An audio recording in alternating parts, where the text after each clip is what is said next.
Can you hear me? Yes. We are on day 9. Thank you so much for joining our program, the Days of Miracles. We are on day 9 in amazing, amazing, amazing merit making. Yes, as Lama Zopa Rinpoche always says, wow, wow, wow, amazing, amazing. So let's continue. Let's, not waste time. And Venerable Namjong, I give it straight to you. Thank you so much for joining again. Thank you, Venerable Kunpen, Pamela, and all the other attendees. So, more coming in all the time. So in any case, we'll just start in the usual way. So please, let's adjust our motivation. So thinking that the very purpose of my life is to benefit all sentient beings. And in order that I may be able to benefit sentient beings in the most effective way, I myself must first achieve the state of complete enlightenment, because then and only then will I have all the skills, the qualities to guide sentient beings to be free from the oceans of samsaric suffering and lead them to the state of enlightenment. And therefore, since the state of enlightenment is not without causes and conditions, then I need to attain those causes. I need to purify my mind of the obscurations that would prevent me from achieving enlightenment. And therefore, I'm going to engage in this profound recitation of the King of Sutras, the Sublime Golden Light.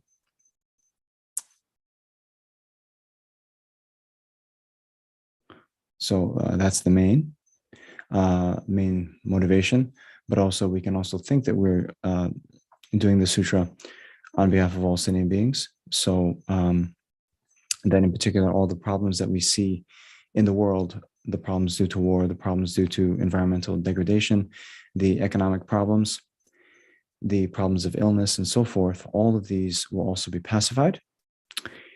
And then also we can dedicate our practice for the long lives of the spiritual friends. So some of you know this morning in Kopan Monastery in Nepal, there was or maybe it's still going on, I'm not sure. But a few hours ago, a long life puja started for Lama Zopa Rinpoche. So, of course, we mentioned this yesterday, but actually the best long life puja, the best thing we can do for the long lives of the gurus is to fulfill their wishes and follow their advice, practice in accordance with their advice. And so now here, when we come together and do this sublime Golden Light Sutra, then we are fulfilling one of Lama Zopa Rinpoche's very dear aspirations and requests that he has for his students to do. So for all these reasons, we're going to now engage in this profound recitation.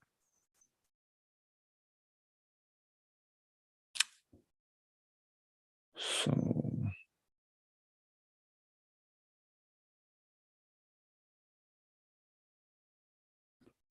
okay, so as we've done before,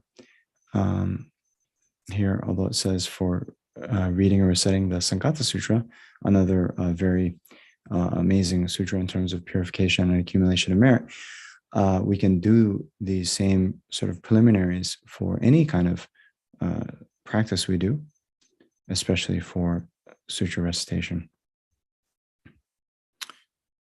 So now we visualize our guru in the aspect of Shakyamuni Buddha in the space in front. And then we also think that all the sentient beings are surrounding us and we are leading them, as it were, in this practice. And as we recite the words of the sutra, they also hear the teachings and receive all the realization contained within the sutra.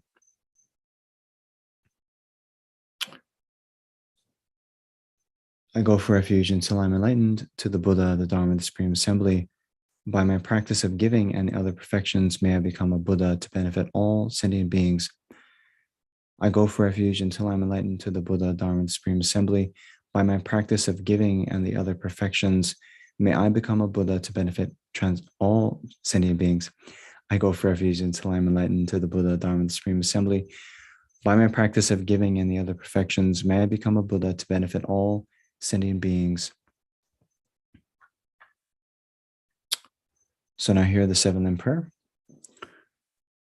Again, meditating on the meaning of these words as we go through. So first, reverently, I prostrate with my body, speech, and mind. Imagine prostrating with numerous bodies to countless Buddhas, Bodhisattvas, statues, stupas, scriptures. I present clouds of every type of offering, actual and imagined. So here again, knowing the great benefits of offering incense to the sutra, then we can do this again. We've done this for a few days now. So think that we're offering this incense on behalf of all sentient beings. Om Ahum, Om Ahum, Om Ahum, Om Ahum, Om Ahum. Om Ahum.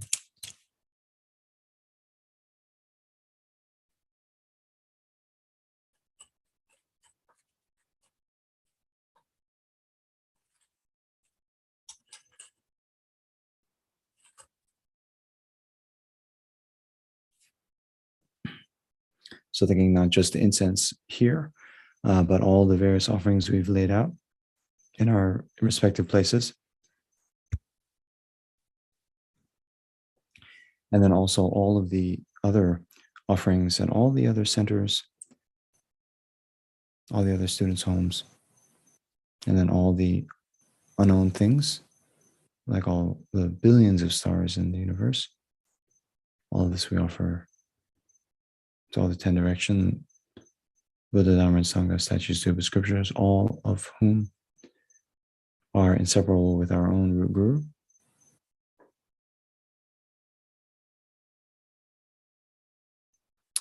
I declare all my negative actions accumulated since beginningless time. So thinking especially here of all of the 10 non-virtues that we've done, all of the broken vows, all of the degenerated samaya.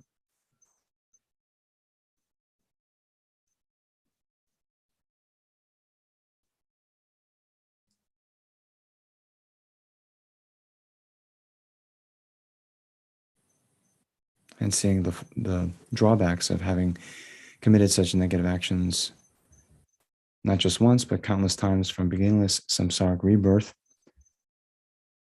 And then we confess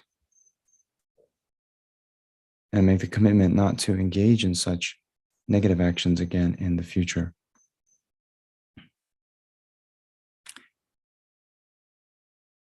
Okay, next, the limb of rejoicing, and rejoice in the merit of all holy and ordinary beings.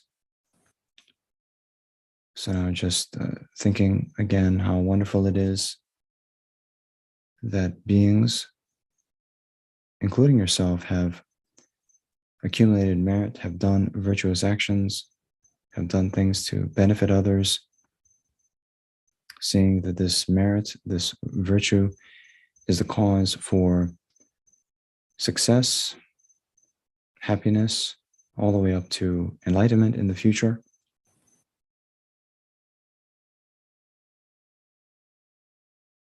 And then especially rejoicing in the virtue accumulated by the very courageous bodhisattvas,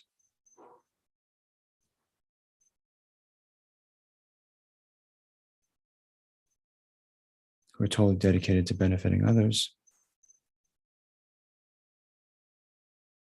And then, of course, all of the Buddhas who have completely traversed the path to enlightenment and therefore are able to offer the most extensive skies of benefit to all sentient beings exactly according to their needs.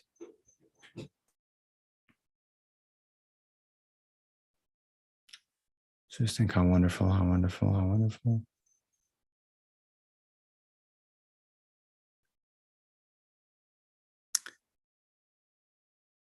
Next, to request that the Guru Buddha remain. So please remain until the end of cyclic existence.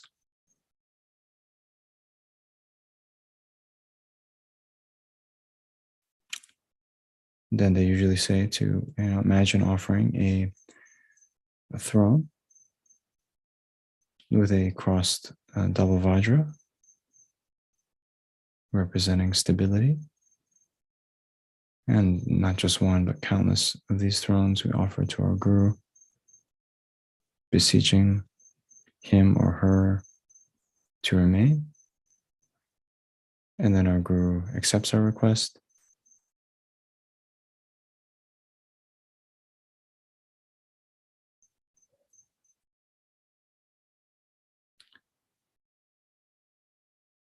And turn the wheel of Dharma for living beings. So now, requesting that our Guru teaches. So we offer a golden Dhamma chakra, again, not just one, but countless. And our Guru accepts our request to teach. I dedicate my own merits and those of all others to the great enlightenment.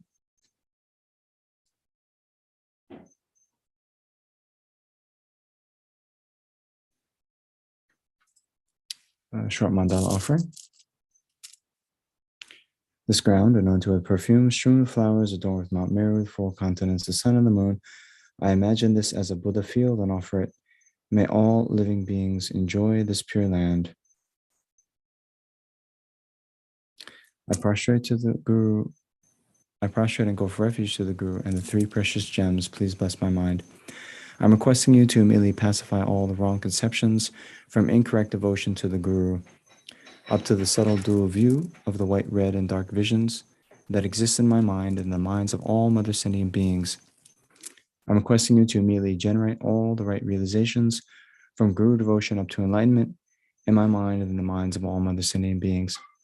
I'm requesting you to pacify all outer and inner obstacles to actualizing the entire graduated path to enlightenment in my mind and in the minds of all mother sentient beings. Idam Guru Rana Mandala Kam Niratayami.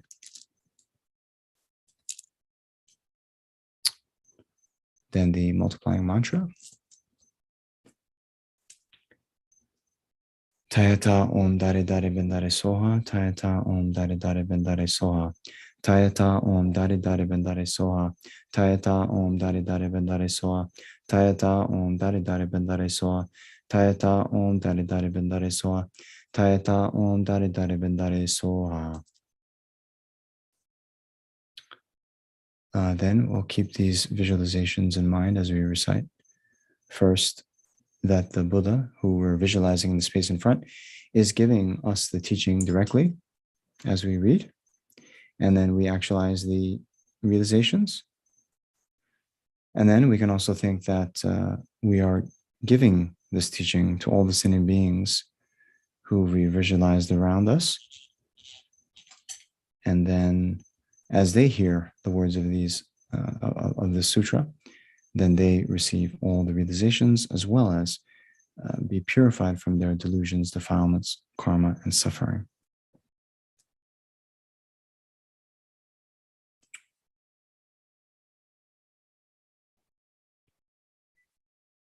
Okay. Oops. So sorry. Gotta switch the screen share.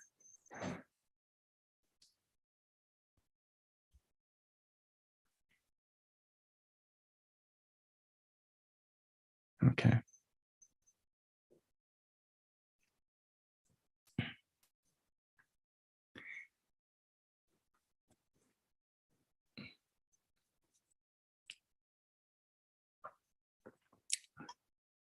Chapter 16, chapter on healing illness.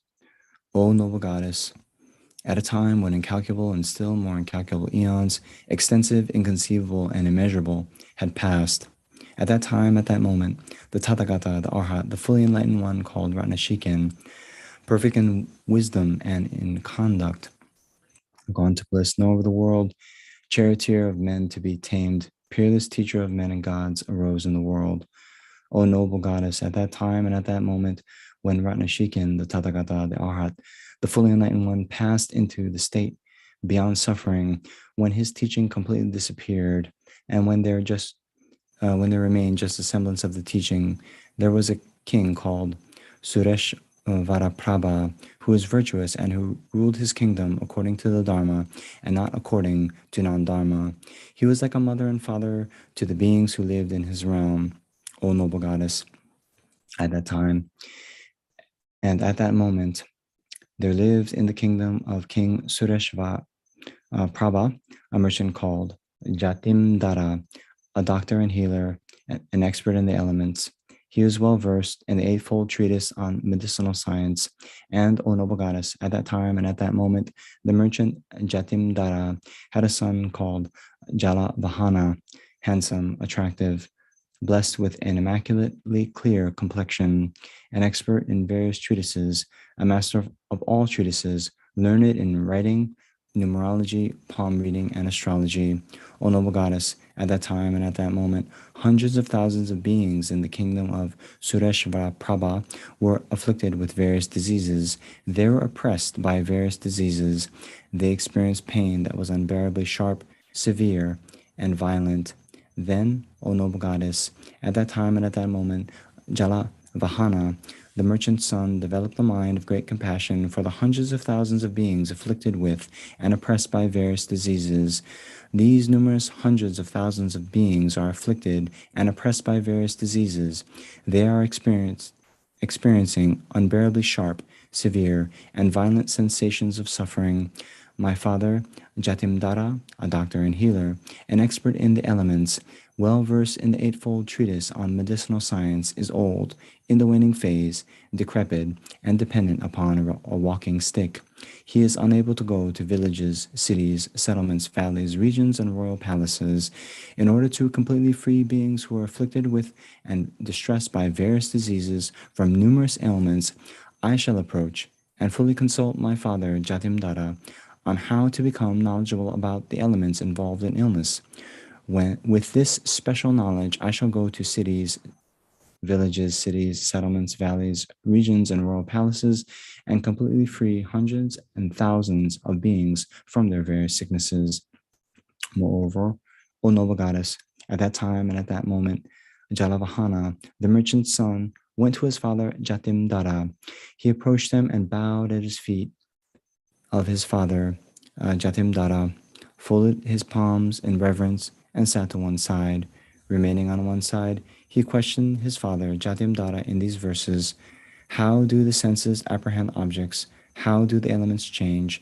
At what time do embodied beings receive the elements that cause disease?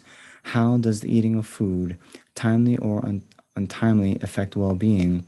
By what is the fire in the body not affected?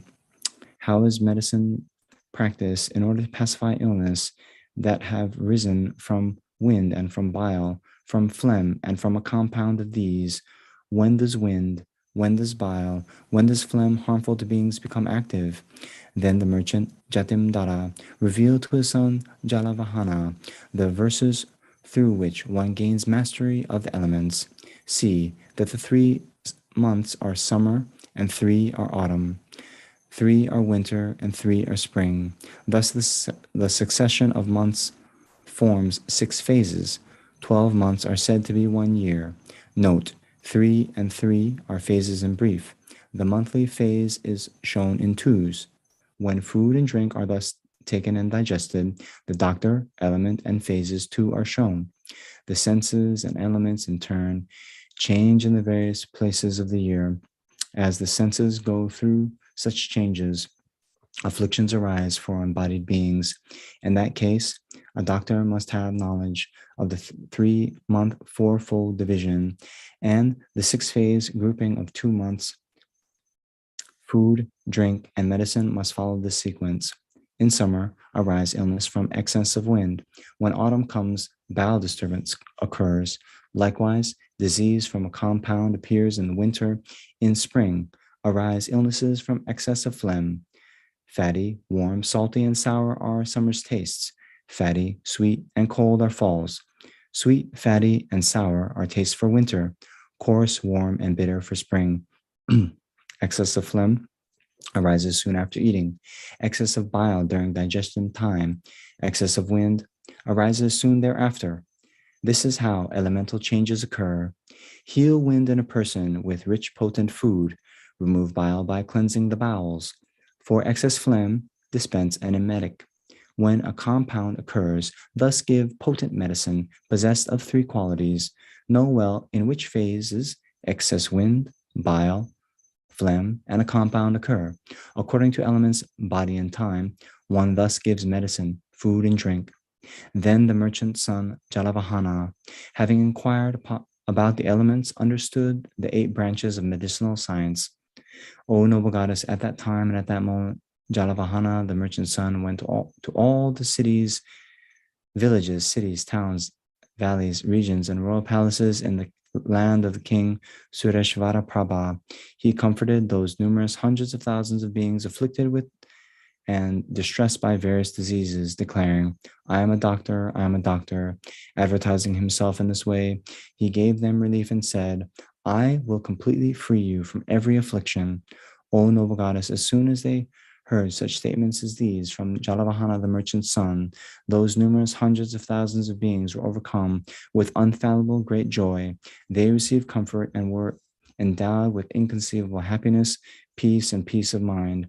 At that time and at that moment, those hundreds of thousands of beings afflicted with and distressed by various ailments were completely cured of their illnesses and became free of illness.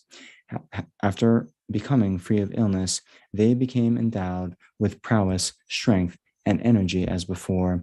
Furthermore, at that time and at that moment, among the hundreds of thousands of beings afflicted with and distressed by various ailments, those who were acutely afflicted with severe illness approached Jalavahana, the merchant's son.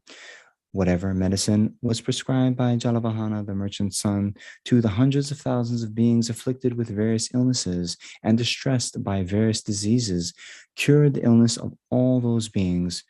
Cured of all illness, or with their suffering greatly reduced, they became endowed with prowess, strength, and energy as before.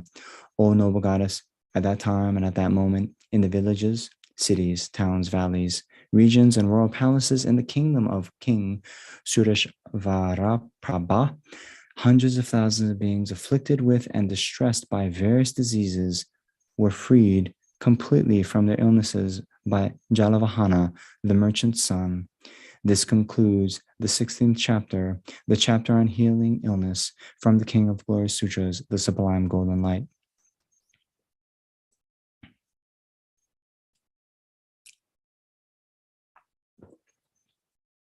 Chapter 17, chapter on the previous lives of Jalavahana's fish disciples. Moreover, O noble goddess, as Jalavahana, the merchant's son, made all beings in the kingdom of King Sureshvara Prabha without illness or merely with small illness, their bodies were endowed with strength and delight as before. All beings in the kingdom of King Sureshvara Prabha rejoiced, played, enjoyed themselves, gave gifts, and engaged in virtuous deeds. They honored and celebrated Jalavahana, the merchant's son, with these words: May Jalavahana, the merchant's son, be victorious. May he be victorious, the king of medicine. He healed all beings of disease.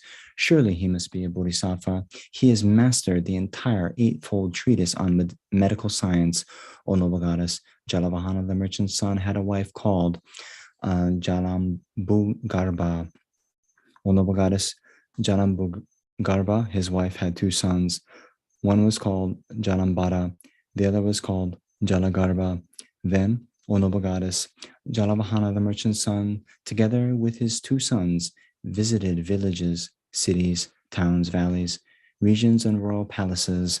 On another occasion, O noble goddess, Jalavahana, the merchant's son, went to a forest wilderness.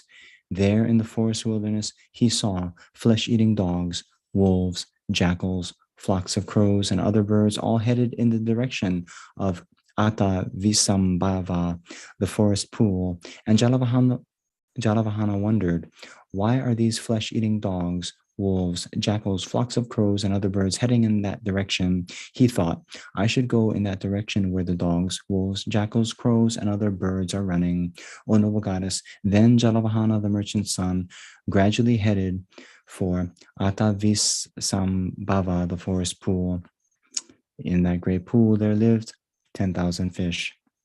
There he saw that numerous hundreds of fish were bereft of water. He felt great compassion for those fish. The moment he generated that thought, he saw a goddess emerging from the tree with just half her body. The goddess said this to Jalavahana, the merchant's son. Excellent, excellent, O child of noble family, since you are called Jalavahana, water bringer, give water to these fish. You are called Jalavahana on 2 counts, bringing water and giving water. Therefore, live up to your name. Jalavahana asked, O goddess, how many fish are there? The goddess said, there are a full 10,000. Then, O noble goddess, Jalavahana, the merchant's son, was overcome with great compassion. At that time, O noble goddess, in Atavisambhava, the forest pool, there was only a little water left. Without water, the 10,000 fish were dying and thrashing frantically about. Then, O noble goddess, Jalavahana, the merchant's son, ran in the 4 directions. In whichever direction Jalavahana, the merchant's son, ran, in that direction those 10,000 fish wretchedly looked. O noble goddess, although he ran in the 4 directions in search of water, Jalavahana, the merchant's son, did not find water there. He looked in the 4 directions and saw many tall trees not far away. He climbed those trees and cut their branches.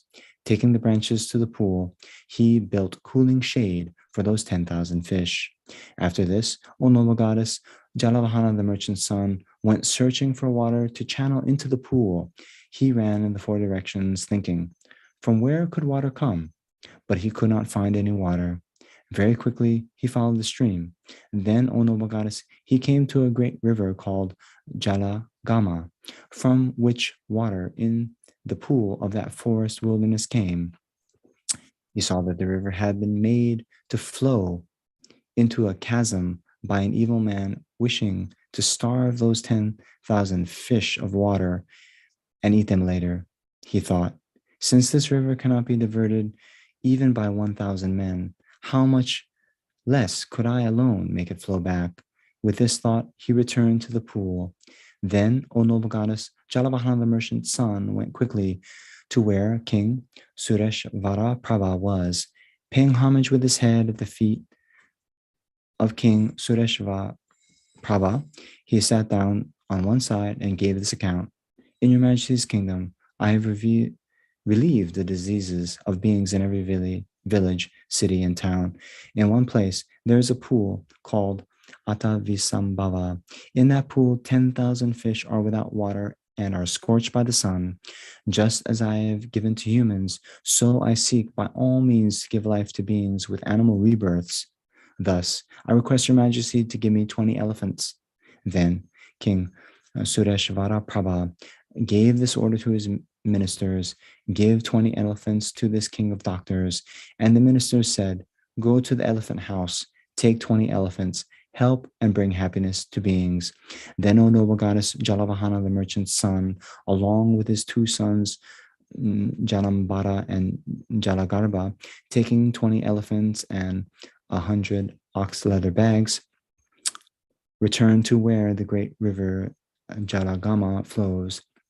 They filled the bags with water, put them on the elephants' backs, and sped away to the forest wilderness where the pool Atavisambhava was. They took the bags from the back of the elephants and filled the pool with water. They walked about in 4 directions. Wherever Jalavahana, the merchant's son, went, those 10,000 fish followed after him. Then, O noble goddess, Jalavahana, the merchant's son, had this thought. Why are these 10,000 fish following after me?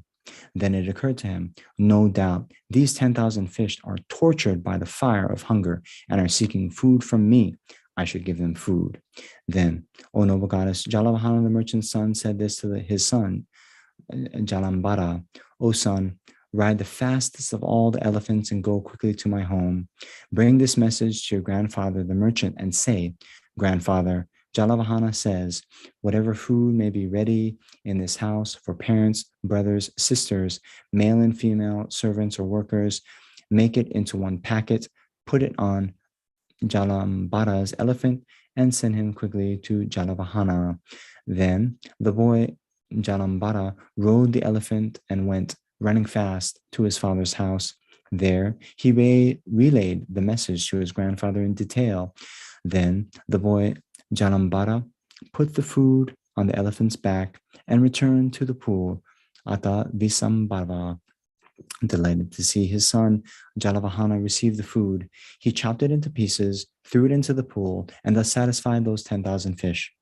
He had this thought, at another time, from a bhikshu in forest solitude reciting Mahayana text, I heard that anyone who hears the name of the Tathagata Ratnashiken at the time of death will be reborn in higher states. I should teach the profound teaching of dependent origination and pronounce the name of Buddha Ratnashiken, the Tathagata, the Arhat, the fully enlightened one. However, at that time, the views of beings in Jambudvipa were divided into two. Some liked and believed in the Mahayana, while others despised it. Then Jalavahana, the merchant's son, at that time stood knee-deep in the pool. He purposefully and solemnly cried, I prostrate to the Buddha Ratnashiken, the Tathagata, the Arhat, the fully enlightened one. When the Tathagata Ratnashiken was training in Bodhisattva's deeds, he made this prayer. At the time of death, whoever in the 10 directions hears my name, may they transmigrate from their world and be reborn in the heaven of the 33. There, may they be equal among gods. Then Jalavahana, the merchant's son, expounded the Dharma in this way to those beings in the animal state. As this exists, this arises. Because this is produced, this is produced. Thus, due to ignorance, karmic formation arises. Due to karmic formation, consciousness arises. Due to consciousness, name and form arise. Due to name and form, the 6 sense sources arise. Due to the 6 sense sources, contact arises. Due to contact, feelings arise. Due to feelings, craving arises. Due to craving, grasping arises. Due to grasping, existence arises. From existence arise aging and death, sorrow, lamentation, suffering, unease of mind, conflict and strife. In this way, this great aggregate of suffering comes into being. Furthermore, it is this way, with the cessation of ignorance, karmic formation ceases, and likewise through to the cessation of this great aggregate of suffering, having given this teaching, Dharma teaching, to those beings in the animal state. O noble goddess, at that time, at that moment, Jalavahana, the merchant's son, returned home with his sons, Jalambara and Jalagarbha. Then, at another time, after feasting and drinking at a great festival, Jalavahana, the merchant's son, lay intoxicated on his bed. At that time, at that moment, a great omen occurred. As night came to an end, those 10,000 fish died and were reborn equal among the gods of the 33. The moment they were born, they had this thought, by what reason?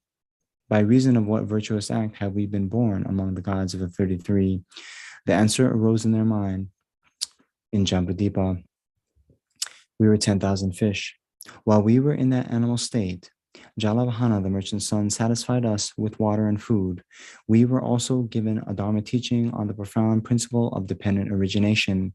He pronounced to us the name, Ratnashiken, the Tathagata, the Arhat, the fully enlightened one. By reason of this cause and condition, we were born among the gods. We should go to where Jalavahana, the merchant's son, is and make offerings to him. Then those 10,000 sons of the gods disappeared from among the gods of the 33 and went to the house of Jalavahana, the merchant's son. At that time, while Jalavahana, the merchant's son, lay sleeping in his bed, those sons of the gods placed 10,000 pearl necklaces at his head. They placed 10,000 pearl necklaces at the soles of his feet. They placed 10,000 pearl necklaces on his right. They placed 10,000 pearl necklaces on his left. They rained down a great shower of divine Mandarava flowers and Maha Mandarava flowers. They played divine cymbals, and the sound of these cymbals woke up the people of Jambudvipa. Jalavahana, the merchant's son, woke up too. Then those 10,000 sons of gods rose into the sky, having rained down a shower of divine flowers in other regions of King Sureshvara Prabha's realm. They went to Ata Visambhava, the forest pool, and scattered there a great shower of divine Maha Mandarava flowers. Becoming invisible in that spot, they soared back to their divine abodes. They frolicked in the 5 sensual objects and enjoyed themselves, delighting in what pleased them. They experienced great glory and good fortune. Then, as day broke in Jambudvipa, King Sureshvara Prabha saw these omens and asked his astrologers and chief minister, "Why did those signs appear last night?" They said, "May it please your majesty to know, in the house of Jalavahana, the merchant's son, there rained down 40,000 pearl necklaces and cascades of divine Maha Mandarava flowers." Then the king Suresh Varaprabha said to the ministers, "Sirs, with kind words, summon Jalavahana, the merchant's son." The astrologers and senior ministers went to Jalavahana's house and said to Jalavahana, the merchant's son, "King Suresh Varaprabha has asked for you." Then Jalavahana, the merchant's son, together with the senior ministers, went to King Suresh Varaprabha. The king asked, "Jalavahana, last night such omens occurred. Do you know the reason such omens appeared?" Then Jalavahana, the merchant's son, replied to King Suresh Varaprabha, "I do, your majesty. Certainly there are omens for the death of the 10,000 fish." The king said, "How do you know?" Jalavahana said, "Your majesty, let my son Jalambara go to the pool to see whether those 10,000 fish are alive or dead." The king said, "So be it." Then Jalavahana, the merchant's son, said to Jalambara, "Son, go, check whether the 10,000 fish in the pool, Ata Visambhava, are dead or not dead." Then the boy, Jalambara, went quickly to the pool, Ata Visambhava, and saw that those 10,000 fish had died. He saw that there had been a great shower of divine Mahamandarava flowers as well. He returned and said to his father, "They are dead." As soon as he heard these words from his son Jalavahana, the merchant's son, approached King Sureshvara Prabha and gave this message in detail. "Your Majesty, I beg you to know, the 10,000 fish died and were reborn among the gods of the 33. It was through their power, and my power too, that there were such auspicious omens last night. At my home too, there rained down 40,000 pearl necklaces and divine Mahamandarava flowers." Upon hearing this news, the king was delighted and full of joy. Then the Tathagata said this to the noble goddess Bodhisattva Samuchaya, "O noble goddess, if you think that King Sureshvara Prabha at that time, at that moment, was another, do not say it like that." Why? Because Dandapani, the Shakyan, at that time, at that moment, was the king called Sureshvara Prabha. "O noble goddess, if you think that the merchant Jatimdara at that time, at that moment, was another, do not see it like that." Why? Because King Shuddhodana at that time, at that moment, was the merchant called Jatimdara. "O noble goddess, if you think that Jalavahana at that time, at that moment, was another, do not see it like that." Why? At that time, at that moment, I was the merchant's son called Jalavahana. "O noble goddess, if you think that his wife, Jalambur at that time, at that moment, was another, do not say it like that." Why? Gopa, the Shakya daughter, at that time, at that moment, was his wife called Jalambur. At that time, at that moment, Rahula was his son Jalambara. The noble Ananda was his son called Jalagarbha. "O noble goddess, if you think that the 10,000 fish were others at that time and at that moment, do not see it like that." Why? At that time and at that moment, the 10,000 sons of gods, such as Jvalana Tara Tejoraja, were the 10,000 fish who I satisfied with water and excellent food, and to whom I gave the profound Dharma teaching on the principle of dependent origination and pronounced the name of Ratnashikan, the Tathagata, the Arhat, the fully enlightened one. By By reason of that virtuous cause, they have come here and received the prophecy of supreme and perfect enlightenment. Furthermore, because they have listened to this Dharma teaching with intense joy, aspiration, supreme joy, and reverence, they have all received prophecies and names. O noble goddess, if you think that the forest goddess at that time, at that moment, was another, do not see it like that. Why? O noble goddess, at that time, at that moment, you were that forest goddess. On these counts, O noble goddess, let it be known that while revolving in psychic existence, I have fully ripened many beings toward full awakening, and all receive the prophecy to supreme and perfect enlightenment. This concludes the 17th chapter, the chapter on the previous lives of Jalavahana's fish disciples from the King of Glory Sutras, the Sublime Golden Light.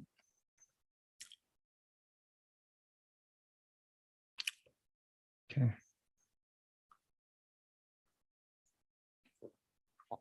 So take a drink. We're making really good time. So I'll just mention this.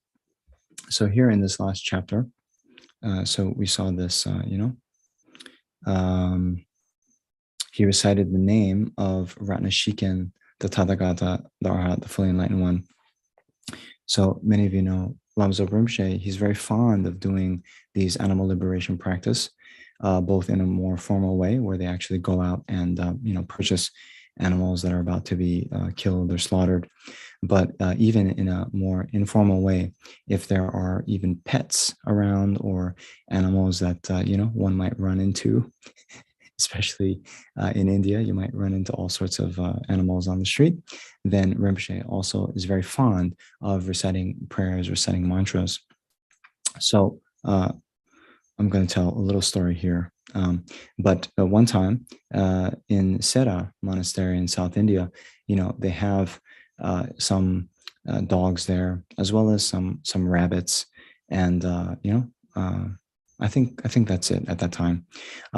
Anyway, Rinpoche then was blessing blessing these animals. And so, if you've done these animal liberation practices, there's certain mantras that are very beneficial. Of course, the Om Mani Padme Hum, but also the Medicine Buddha mantra is also, very important to use. But I noticed at that time, Rinpoche was primarily blessing the animals with this very Buddha's name, Ratnashikan. Okay, so in Tibetan it's Rinchen Suktor Chen. Okay, so Deshin Shaba Rinchen Suktor Chen La Chasalo.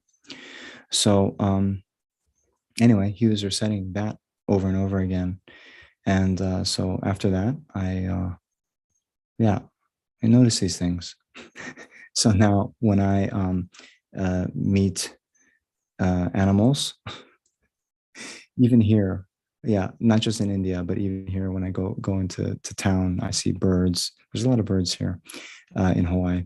And I will also kind of recite mantras.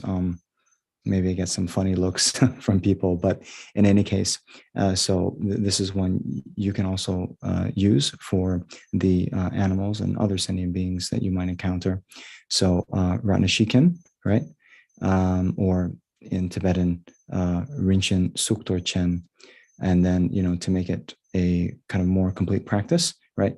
So Deshin Shekpa, which is Tathagata, Rinchen Suktor Chen, La Chaksalo, I prostrate to, right? So that's what, the Buddha in his previous life, what he pronounced to those fish disciples. By that cause, then they were, born as the Devas, and they attained the prophecy for their enlightenment. Okay. Anyway, a little bit of advertising about some of the benefits of this sutra. Okay. So, chapter 18, chapter on the tigress. Furthermore, O noble goddess, a bodhisattva gives away even their body and life to help others. How is that so?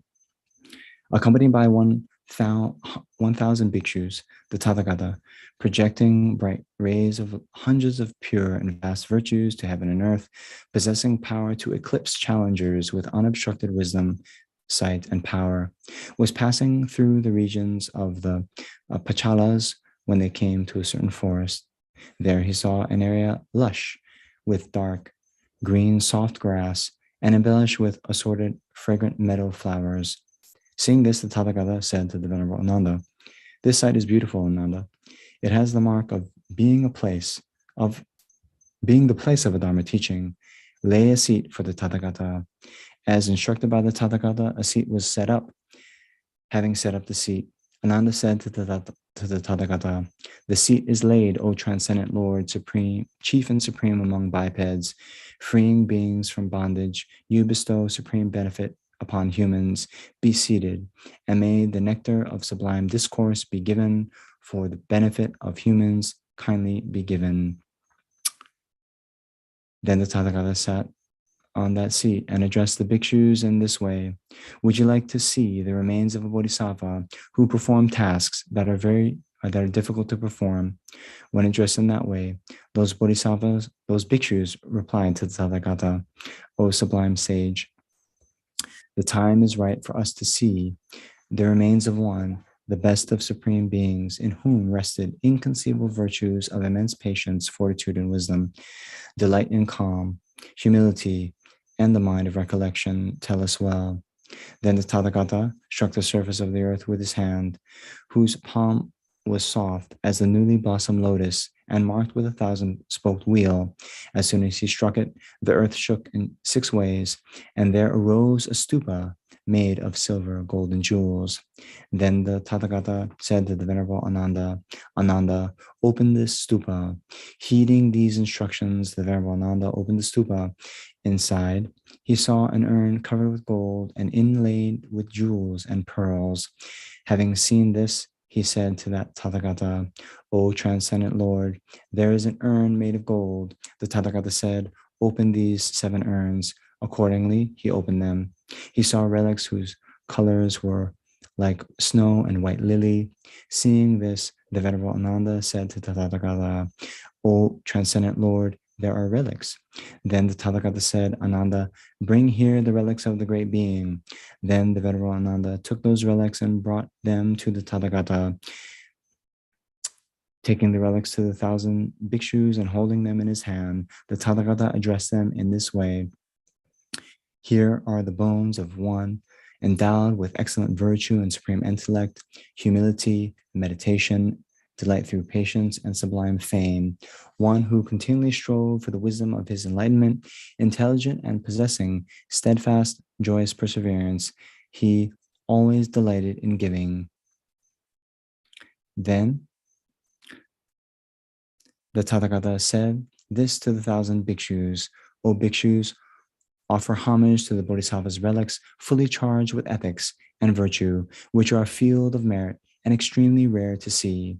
Then, their hearts filled with aspiration, those bhikshus paid homage to the relics with his hands folded in reverence. Then, with his hands folded, the Venerable Ananda addressed the Tathagata in this way: "The Tathagata, transcendent victor, has risen above all the world and is venerated by all beings. How is it that the Tathagata venerates these remains?" Then the Tathagata replied in this way to the Venerable Ananda: "Ananda, it is because of these relics that I quickly awoke to peerless and perfect enlightenment. Ananda, formerly in a long time past, there was a king called Maharata who possessed chariots, wielded great power, and defeated opponents through unobstructed might and strength. He had 3 sons who were like the sons of the gods: Mahaprananda, Mahadeva, and Mahasattva. One day, the king went to a park for sport. Drawn by the enchanting qualities of the park and wishing to find flowers, the princes ran about and entered the great Svanagumna forest. As the prince ran about, their attendants were dismissed and they went their own way. The princes entered the thick 12 forests of that fully protected forest reserve. Then Mahaprananda spoke to his brothers, My heart is overwhelmed by fear. We might be killed by wild beasts. Stay close. Mahadeva said, as for me, I have no fear, but I am anxious that I might be separated from my loved ones. Mahasattva said, here in the forest solitude acclaimed by seers, I am not anxious, nor have I fear. This heart of mine is greatly overjoyed, in hope of finding opportunity for vast and great benefit. Then, as the princes strolled through the Dvada Shravana Gulma forest, they came upon a tigress who had given birth the previous week, surrounded by her offspring, hungry and thirsty, famished, her body extremely feeble. Seeing her, Mahaprananda said, alas, it would be 6 or 7 days since this wretch gave birth. She has not found food. Either she will die of starvation or devour her own cubs. To this, Mahasattva said, what is the food of this wretch? Mahaprananda said, here they say fresh meat and warm blood is food suitable for tigers, bears, hyenas, and lions. Mahadeva said, this wretch, her body tortured by hunger and thirst, has little life left. She is extremely feeble and cannot look for food. Who would sacrifice their life to save hers? Mahaprananda said, O good fellows, giving one's body is a daunting task. Mahasattva said, for people like us, feeble-minded and greatly attached to the body, such an act is difficult indeed. However, great beings embark on giving their bodies completely and dauntlessly, strive for others' welfare. Moreover, born of affectionate love and compassion, Arya beings who consider their bodies as just obtained in heaven or on this earth, their joyous minds, most agreeable to saving others' lives, remaining steadfast, would have 100-fold compassion in this case. Feeling very sad, the young prince looked at the tigress for a length of time without blinking, then went on his way. Then Mahasattva had this thought, now the time has come for me to give this body away. Why? Although I have long guarded this putrid body, subject to death and decay, providing it with food and drink, clothing, vehicles, and luxurious beds, ultimately is doomed to crumble and end in woe. This body has no purpose, save to abandon its unknown nature. Furthermore, since it is wholly impure, it will not endure. Now I should use it for a noble end. Thus it shall be for me like a boat crossing the ocean of death and rebirth. Moreover, giving this body possessed of hundreds of abscess-like existences, filled with feces and urine, without core, like foam, bearing hundreds of worms, laying waste to what has been done, I shall attain the Dharmakaya's timeless state, free of the afflicted aggregates, sorrowless and endowed with samadhi, replete with hundreds of stainless virtues, his heart brimming with supreme compassion and resolve. He asks his brothers to leave him. You two can go off. I am returning to the Dvadashavana Gulma for a personal thing. Then Prince Mahasattva left that part of the forest and returned to where the tigress was. He hung his clothes on a forest creeper and prayed, to benefit transmigrating beings, may I attain the peace of peerless enlightenment. May my mind compassionate and steadfast, I give this body which others find hard to give up. May I achieve the flawless, peerless enlightenment that bodhisattvas so keenly seek. I shall free beings in the triple worlds from the intense fear of the ocean of existence. Then Mahasattva lay in front of the tigress, but the tigress did nothing to the compassionate bodhisattva. The bodhisattva thought, alas, she is too weak and incapable. He rose up in search of a sharp weapon and did not find one. Taking hold of a strong branch of bamboo stick, 100 years old, he cut his throat and fell down before the tigress. When the bodhisattva fell down, the earth shook in 6 ways, like a boat pounded by winds amidst the sea. The sun, as if caught by Rahu, did not shine with its rays. Flowers, mingled with divine perfumes and powders, fell. Then a certain goddess, her mind overwhelmed with astonishment, praised the Bodhisattva. O noble-minded one, holding all beings in your compassion, hear as you joyfully give your body, hero among men, before long and without trouble, you will find pristine peace, that tranquil, supreme state devoid of birth and death's pain. Then, licking the blood-stained body of the Bodhisattva, the tigress reduced his body to bones without flesh and blood.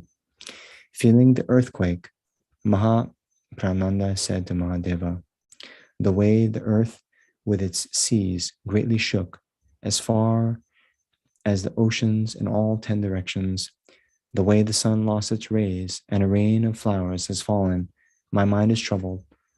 My brother has not given his body. Mahadeva said, considering the words of compassion he spoke and the way he keenly observed the tigress, tortured by suffering and weak, nearly eating her cubs, I too am troubled. Then, overcome by extreme grief, their eyes filling with tears, the two young princes went back along the path to where the tigress was. They saw his clothes hanging on bamboo shoots, his bloody bones scattered about, his hair spread in every direction. Upon seeing this, they fainted and fell down upon their remains. Reviving after some time, they raised their arms and issued a wretched cry. Alas, our beloved brother, the king, and our mother too were most devoted to their son. Our mother will surely ask, where did you leave the third one of you? He whose eyes are long as lotus petals. Alas, for the two of us in this part of the forest land, living is not as good as meeting death. Having lost Mahasattva, how will our parents care for us? Then, lamenting in many ways, the two young princes went on their way, their servants, running in all directions in search of the princes, saw them and asked, Princes, what happened? What happened? At that moment, the queen was lying on her bed. She dreamed a dream showing separation from a loved one. Her two breasts were cut off and her teeth were wrenched out. Finding the three young frightened doves, one was snatched by a hawk. Terrified by the earthquake, the queen awoke and suddenly and thought, why did this sustainer of beings, clothed in ocean, so violently shake? The sun was robbed of its rays, pointing to the sorrow in my heart. In my dream, my body was weak, my eyes quivered, my breasts were cut off. I wonder if my sons, gone to the forest to play, sport, are well. As the queen sustained these thoughts, a maid servant entered. Distressed, she spoke to the queen, Mother, the prince's attendants search for the prince. It is heard that your beloved son has perished. When he heard these words, with trembling heart and eyes filled with tears, the queen approached the king. Lord, I've heard that my darling son has perished. The king too was distraught. With trembling heart, he said, I have lost my beloved son. To give solace to the king said, Good queen, do not grieve. I will immediately search for a prince. As he set off, he saw a gathering of people crowding about. Then the king saw two princes approaching from afar. Upon seeing them, the king cried, The princes are coming, but not all three. Alas, it is agony to see oneself bereaved of a son. The joy of gaining a son for a man does not equal the pain of losing a son for another. Are those men not happy who have no sons in the world, or those who have met death with their children still living? Overcome with grief, the queen, like a she-camel struck in the vital part, issued a most wretched cry. If my three sons, with their assembly of servants, enter the forest clearing, overgrown with blossoms, my youngest darling son has not returned. Where is the last son, who is like my heart? When the two princes came near, the king asked, Where is the youngest of you? Grief-stricken, their eyes filled with tears, their mouths dry. They said nothing. The queen asked, Where is my youngest son? My heart is about to burst. My body is in unbearable pain. My mind is failing. Speak at once. Then the two sons told what had occurred. Upon hearing it, the king and queen became senseless. When they regained their sanity, they wept pitifully and went to that place. Seeing the bones without flesh, blood, or muscle, and the hair scattered about, the king and queen fell to the ground like trees blown down by the wind. The priests and ministers witnessed these events, then refreshed, and revived the bodies of the king and queen with the salve of Malaya sandal. Upon reviving, the king arose and cried this lamentation. Alas, beloved son, affectionate and jovial, why have you gone so quickly to death's domain? Why has death not come to me instead? Never have I felt suffering greater than this. With bedraggled hair beating her chest, the queen too wailed pitifully. She writhed on the ground as does a fish thrown onto dry land, a female buffalo deprived of her young, a she-camel whose offspring had perished. Alas, who has crushed and scattered on the ground my darling son, this lotus most loving, which enemy of mine on this earth today has slain my son of charming eyes and moon-like face. Alas, when seeing the best of sons slain upon the ground, why does this body not collapse? This heart of mine is clearly made of iron. It does not crack in the face of tragic pain. Today, in my dream, my breasts were cut with a sword, my teeth were wrenched from my mouth, and today my darling son is suddenly no more. Just as one of 3 doves I held was snatched by a hawk, today, surrounded by 3 sons, death has seized one. Alas, the fruit of my evil dream has come to pass. Then the king and the queen lamented in many ways. Surrounded by a large crowd, they bared themselves of ornaments, paid homage to the remains of their son, and laid his remains in this place. Ananda, if you think that the young prince called Mahasatva at that time, at that moment, was another, do not see it like that. Why? At that time, at that moment, I was the young prince called Mahasatva. Ananda, even before I was wholly free of ignorance, hatred, and desire, I saved beings from the sufferings of hells. Now that I am free of all weakness and arrived at enlightenment's perfection, how much more would I wish to free all beings? In this way, for the sake of just one being, I have happily remained in the hell realms for eons. I have freed beings completely from the cycle of birth. With the most excellent of hearts, I have helped all beings and performed numerous different daunting tasks. Then the Tathagata at that time pronounced these verses. While seeking supreme enlightenment, I gave my body for many eons. Just as I became a king or prince, so I completely gave my body. As I recall my past rebirths, once there was a king called Maharata who had a greatly generous son called Mahasatva the Sublime. And Mahasatva had 2 brothers, Mahaprananda and Mahadeva by name. These brothers ventured into a thick forest and saw there a tigress tortured by hunger. Agonizing was Mahasatva's compassion for this being. So famished is this tigress with hunger and thirst, she will surely eat her own cubs. Thus I shall offer my body to her. Mahasatva, the son of Maharata, saw the famished tigress and her cubs. With compassionate thought to save them, he fell down the mountain slope. The earth with his mountains shook, scattering various flocks of birds and terrifying herds of deer, and this world remained shrouded in darkness.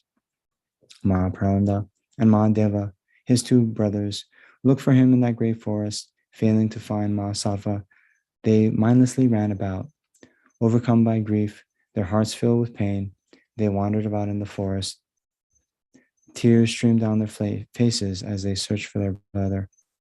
Mahaprananda and Mahadeva, the 2 young princes, came close to the spot where the weak tigress lay.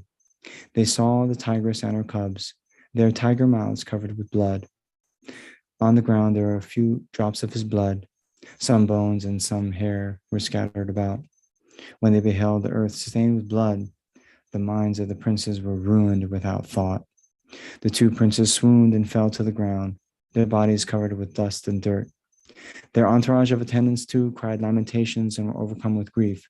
Swiftly sprinkling water upon them with arms upraised, they wept. The beloved queen, the mother who bore him, sat at ease in the palace accompanied by 500 women. The moment he fell, milk streamed from her breasts and immediately turned to blood. Her body and limbs were racked by sharp pain, as if they were pierced by pins. Deeply distressed, she was pierced by the arrows of sorrow. Her heart flooded with grief. She approached the king. Wretched, weeping before the king, she said this to King Maharata. Listen to me, King, Lord of humans, my body burns with the fire of grief. Milk flowing from the tips of my breasts immediately oozed as blood. My body stings as if pierced by needles. My heart is next to bursting. Such are the signs that I shall not see my sons again. Such is the fate of my children. Be compassionate, give me my life. Today in my dream, I saw 3 young doves. One dove, my young son, sweet and kind, was snatched by a hawk in that place. The sorrow of such dreams has entered my heart. My mind is scorched by distress. Such is the fate of my sons. Before long, I shall succumb to grief. O compassionate one, give me life. Give me my life. Having spoken, the chief queen fainted and fell to the ground. Her mind was senseless, deprived of memory, and her thoughts failed. Upon seeing the sublime queen fainted and fallen on the ground, the whole crowd in that palace too, wept and wailed in pitiful voices. At once the Lord King was overcome by the loss of his son. His ministers and attendants too set out to search for the princes. People all over that city came out of the various homes, crying with tears flowing. They asked after Mahasattva, is he alive or dead? Where has Mahasattva gone? Today, we will glimpse the one who is beloved and pleasing to see. Suddenly, the silent wind of grief, fierce and without noise, blew throughout that region. Yet, due to limitless magic, there was a sharp sound. Then, King Maharata rose up, oppressed with grief and crying. He sprinkled water upon his sublime queen, who had fainted and fallen on the ground. Regaining her senses, the queen arose, her mind forlorn. She asked, are my sons dead or do they live? Then King Maharata said to the chief queen, the ministers and the attendants too have gone to search for the princes. Do not be downcast in mind. Do not be sorrowful in heart. In this way, having comforted the queen, King Maharata came out from that royal palace. Surrounded by a host of ministers, he was crying, weak in mind, feeble in body, and overcome by grief. Many hundreds of beings too cried with tears falling. They ran out of that excellent city to search for the young princes. Seeing the king emerge from the palace, thus they followed after him. The moment the king left that city to look for his beloved sons, he gazed with staring eyes in every direction. He saw a man coming his way, his head shaven, his limbs smeared with blood, his clothes covered with dust and dirt, his face sodden with tears. A fierce grief took hold of King Maharata's heart. His face covered with tears, he wept, standing with arms upraised, he lamented. Then a certain minister came, quickly and swiftly from afar. Coming close to King Maharata, the Lord of Men, he spoke, O Lord of Men, do not be sad. Your charming sons are alive. Before long in your presence, you will see your beloved sons. The king continued upon his way, and then a second minister came to him, clad in dusty and sweat-sodden clothes. In a tearful voice, he said to the king, O great king, 2 of your sons are alive, scorched by the fire of grief. O king, your 3rd son is missing. Mahasattva is captured by impermanence. He saw a starving tigress who had given birth shortly before and was near to eating her cubs. For them, the young Mahasattva, his heart filled with compassion, proclaimed enlightenment's great resolve. All beings I shall set free in future times. May I realize great enlightenment I so keenly seek. Then Mahasattva jumped down that steep slope. The famished tigress stood up, quickly making his body without flesh. She left the prince with just few bones. Upon hearing these dreadful words, his mind was shattered. The king, Maharata, fainted and fell to the ground. The fire of his grief blazed without relent. The ministers and their attendants too wept wretchedly, overcome by sorrow. They sprinkled water upon him and lamented with arms upraised. Then the third minister said this to the king, "Today I have seen both princes in the great forest lying on the ground. They had fainted, their minds were broken. We profusely sprinkled water upon them until they revived and rose up once more, ablaze. They looked in four directions. Standing briefly, they fell again to the ground. They lamented wretchedly in pitiful voices. With arms uplifted, they sang their brother's praise. The king's mind ebbed extremely low and was distraught at having lost his son. In unbearable grief, he cried lamentations. Then this thought entered the mind of the king: my son, Mahasattva, beloved and charming, has been captured by impermanence. The life of my other two sons could now be lost to the fire of grief. Therefore, I shall quickly proceed there to see those sons who are pleasing to behold.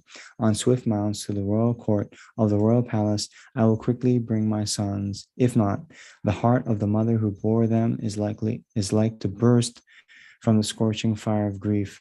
Upon seeing her two sons, she will find peace, and therefore her life will not be lost."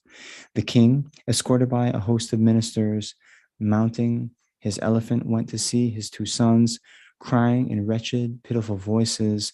The two princes came their way, calling out their brother's name. The king wept in anguish. He took his two sons and returned home.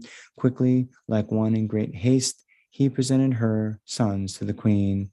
I, the Tathagata Shakyamuni, was formerly Mahasattva, son of King Maharata, who made the tigress well.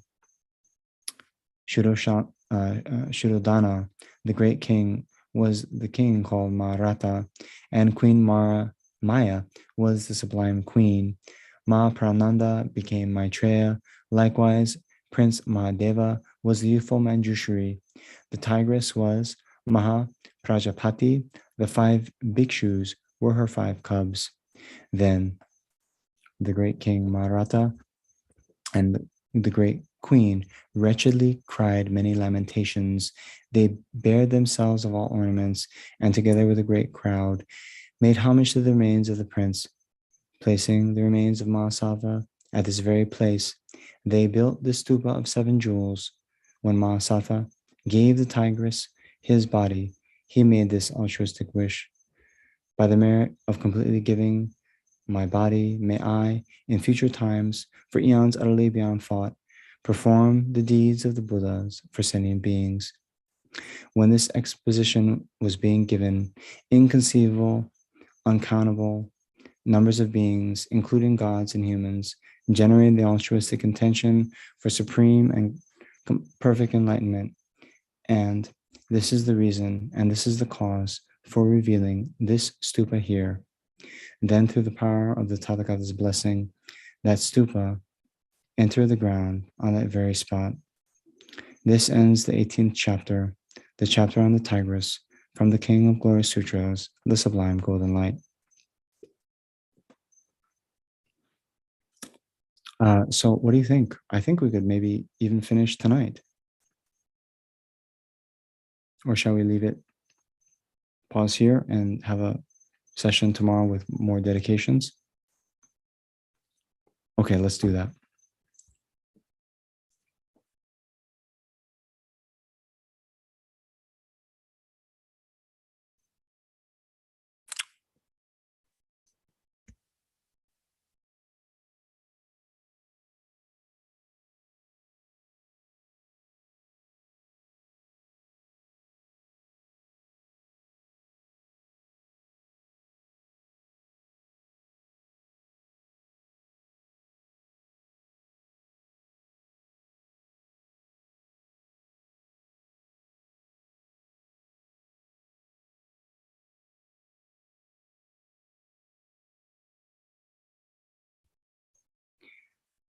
So first, this multiplying mantra we recite at the end.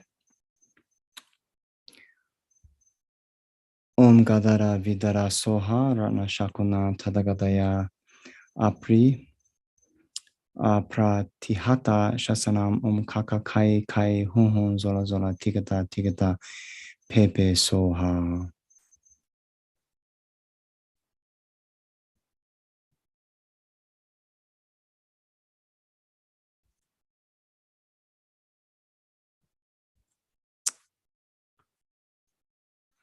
Okay.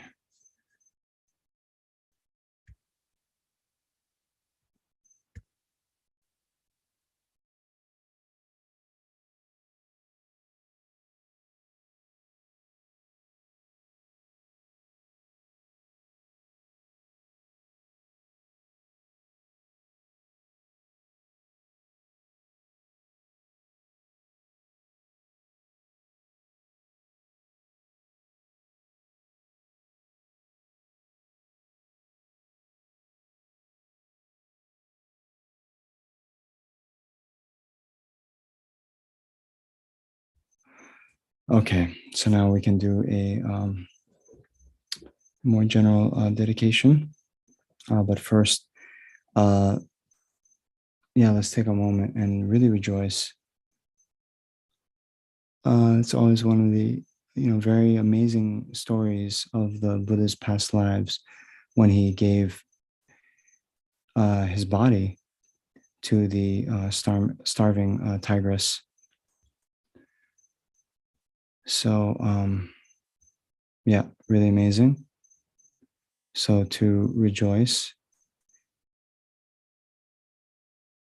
in that deed in particular. And then we can also rejoice more generally in all those very difficult bodhisattva activities that, our own, founder, the Shakyamuni Buddha, the Buddha of our era, all those actions he did for us.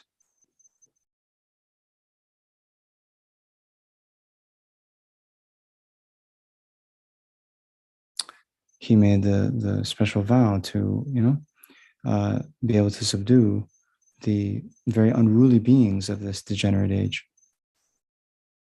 That's us. So when he gave his body to the tigress, that was for us. So unbelievably kind.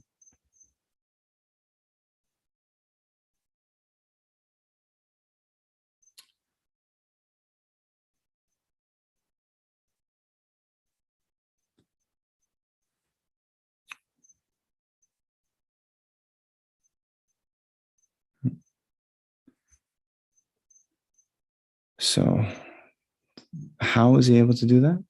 Because his bodhicitta was strong, stronger than his, two brothers, Manjushri and Maitreya. So not just anyone sort of off the street, right? So there, it is said, right? Then even what's going to determine whether, one takes a long time traversing the bodhisattva path or is able to do it quickly is solely based on the strength of one's bodhicitta. So then we see how the most important of our dedications is this first one about bodhicitta. And sorry, let me switch. Somehow I'm in this view. I don't know how to get out of this view. Man.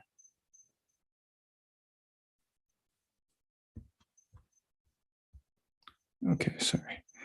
Okay, so let's dedicate like this. Due to all the past, present, future merits collected by me, and all the merits of the 3 times collected by numberless Buddhas and numberless sentient beings, may bodhicitta be generated in the hearts of all the sentient beings of the 6 realms, and especially in the hearts of everybody in this world, including all the students, benefactors, and volunteers in the FPMT organization.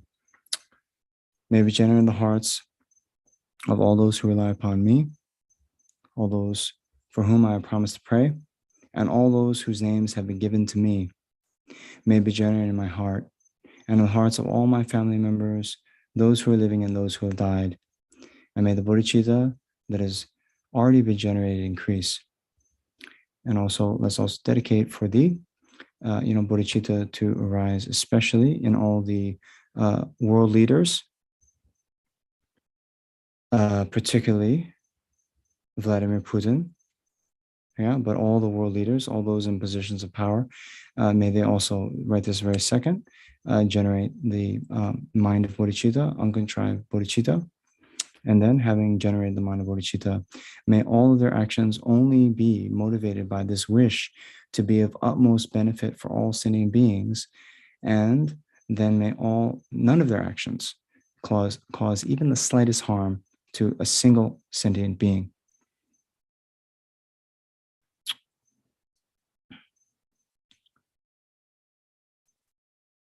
Then, next, we're dedicating for the long life of His Holiness Dalai Lama.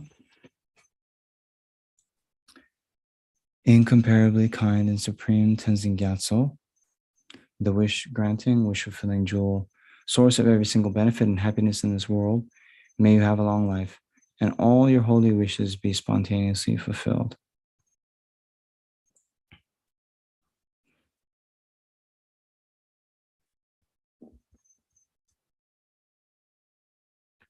Oops.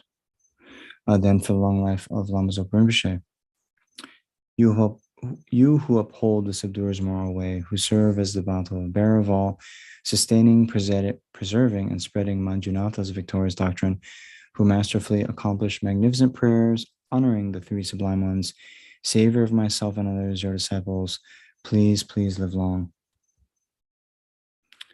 Then to seal our dedication with the understanding of emptiness, there on the bottom of this page here. So due to all the past, present, future merits collected by me, the numberless Buddhas and numberless sentient beings, which are completely empty of existing from their own side, may I, who am completely empty of existing from my own side, achieve the state of full enlightenment, which is completely empty of existing from its own side. Oops. Where'd it go? And lead all sentient beings who are completely empty of existing from their own side to that state, which is completely empty of existing from its own side, by myself alone, who am completely empty of existing from my own side.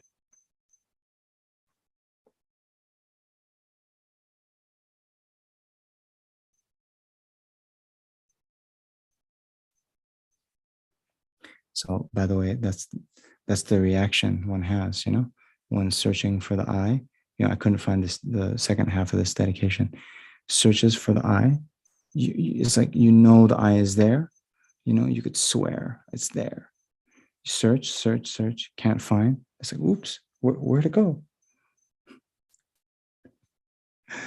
Okay. The truth is, it never existed at all, right? So in that sense, it didn't go anywhere. It never existed in the first place. Okay, these next verses from the King of Prayers. I fully dedicate all these virtues to be able to train just like the hero Manjushri who knows reality, and just like Samantabhadra as well. I fully dedicate all my roots of virtue with the dedication praise of the best by all the gone beyond victorious ones of the three times in order to have good conduct. Then for the flourishing of Lama Tsongkhapa's teachings, for the Dharma King Tsongkhapa's way of Dharma to flourish, may all signs of obstacles be pacified and all conducive conditions be complete. Due to the two types of merit of the three times of myself and others, may the teachings of the victorious one, Losar Drakpa, shine resplendent forever.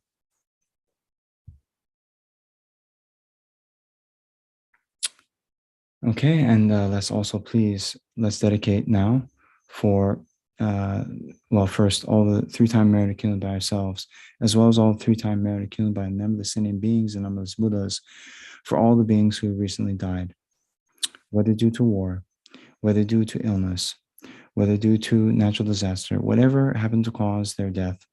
May all these beings currently in the bardo be this very second reborn in the pure land of the Buddha, where they can achieve enlightenment, or at the very least, may they attain, again, a perfect human rebirth, meet with a Mahayana teacher, the Mahayana virtuous friend, and the Mahayana Dharma.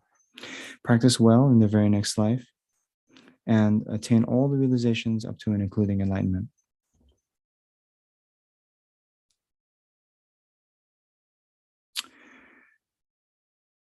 Then let us also dedicate. So for all the various problems that are facing sentient beings now in this degenerate age. So the tremendous suffering brought on by war, the war in Ukraine, the tremendous suffering brought on by various types of illness, the various natural disasters, the environmental degradation, all of the as well as the mental the physical illness, the mental illnesses,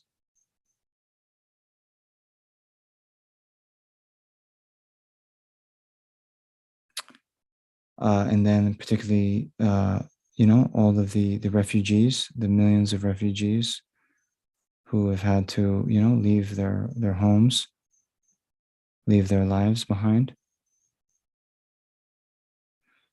So all of these various sufferings that sentient beings are experiencing within samsara, and particularly the ones of this world in this degenerate age, may they instantly disappear,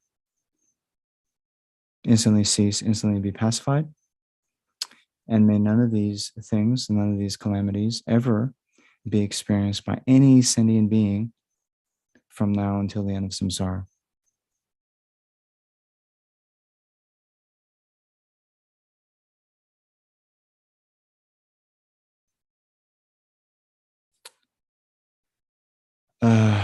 Okay. And then, maybe to say this also, I see a very, dear friend of mine who is in the Ukraine right now, and maybe she wants to be anonymous, but anyway, I'm going to embarrass her anyway. But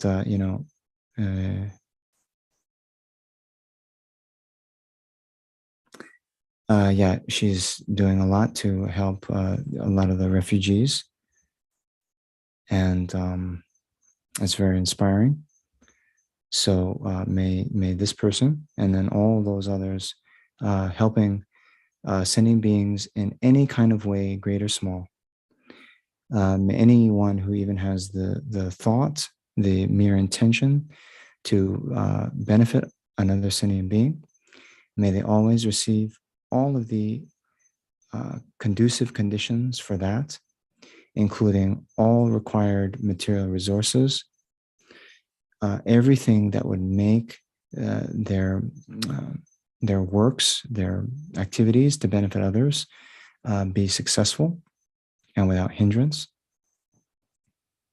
Whatever they need, may it instantly appear as if they, possess the wish-granting jewel. So actually, this person, we actually went to Namo Buddha right before the beginning of the coronavirus kind of pandemic in early 2020. And so then we were stuck in Nepal together. So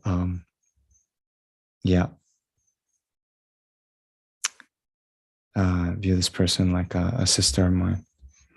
So wishing you the best, and all of your family members, all of your country members, and more generally, all sentient beings, may they all be happy. So let's leave it at that. We will finish tomorrow, and we'll do even more extensive dedication prayers. Okay? Maybe even we can, I think we'll finish very quickly. So we can do like King of Prayers. We can do all sorts of things to benefit sentient beings. How does that sound? Thank you so much. Mm. Venerable Namjong. Thank you so much for sharing these very inspiring stories with us this morning. It's my favorite ones. The one with the fish and the tigress. And please, unless you have the realization of emptiness, don't give your body yet. Please, please, don't repeat yet. Aspire to, very aspiring. It's always giving me goosebumps when we read together. Thank you so much, Venerable Namjong, and we're looking forward to having you tomorrow with us again, and everybody around the world. Thank you so much for joining again. Thank you so much for your practice, for your good wishes, good prayers, your aspirations. For me, has been very moving morning. Yes. And we are continuing very soon in half an hour. We will be showing The Cave in the Snow. It's a movie made, a film made about Jitsuma Tenzin Palmo's life. And it's also very, very inspiring. So that will be in preparation to the question and answer we will have at 4 o'clock Indian time. So the screening of The Cave in the Snow, we moved to Zoom. So it will be here on the same link on Zoom because of technical difficulties. It won't be on the Facebook, it will be here. Yeah, so you all have the link, so you can Zoom in half an hour again, if you have time. And then at 4 o'clock Indian time, we have the question and answer with Jitsuma Tenzin Palmo, which we're looking very much forward to because, every word of her is so very precious. Thank you so much, everybody, and see you very soon. Have a good morning, good afternoon, Venerable Namjong. Have a good night, and see you tomorrow morning. Well, tomorrow noontime, same. Now I'm getting confused as well. 12 o'clock Indian time tomorrow, we're gonna finish the Sutra reading and have extensive dedications. Thank you so much, everybody. Bye-bye. Thank you. Bye-bye. Thank you, Venerable Namjong. Thank you, Pamela. Thank you, everybody. Bye-bye.